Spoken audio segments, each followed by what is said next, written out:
আসসালামু আলাইকুম এভরিওয়ান। এটা একটা টয়টার NSZT W68 একবার লেটেস্ট মডেলের একটা প্লেয়ার। দেখেন এই প্লেয়ারে ব্যাটারি লাইন খোলার পরে প্লেয়ারে আর কিছুই চলে না। আপনার প্লেয়ারের সফটওয়্যার এসডি কার্ডটা নাই, সেজন্য আপনার ফুল প্রোগ্রাম ডিলিট হয়ে গেছে।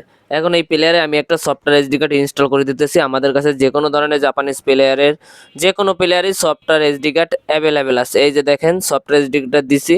এখন সফটওয়্যার এসডি কার্ডটা আপনার লোডিং হইতে আছে। আপনার লোডিং কমপ্লিট হবার পরে আবার প্লেয়ারে আগের মতন যা যা অপশন ছিল A to Z সব অপশন চলে আসবে। এই যে দেখেন এসডি কার্ডটা লোডিং হইতে আছে। আপনার ফুল লোডিং যখন কমপ্লিট হবে তারপরে আপনার সব আসবে।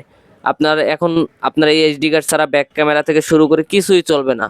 আপনার বেশিরভাগ প্লেয়ারই আপনার সফটওয়্যার এসডি কার্ড থাকে না, সেজন্য প্রতিটা প্লেয়ারে সফটওয়্যার এসডি কার্ড থাকলে আপনার যতবারই ব্যাটারি খুলেন আর কোনো চিন্তা নেই, ব্যাটারি খোলার সাথে সাথে দেখবেন অটোমেটিকলি সব অপশন চলে আসবে। আর আমরা অল ওভার বাংলাদেশ এটা হোম ডেলিভারি দিয়ে থাকি। অল ওভার বাংলাদেশ আপনারা চাইলে কুরিয়ার সার্ভিসের মাধ্যমে আমার কাছ থেকে নিতে পারবেন। আর আমাদের ঠিকানাও আপনারা চাইলে আইসা নিতে পারবেন। আমাদের ঠিকানা হলো Baridhara J block road 20 plot 72। আমার দোকানের নাম তামিম অটো।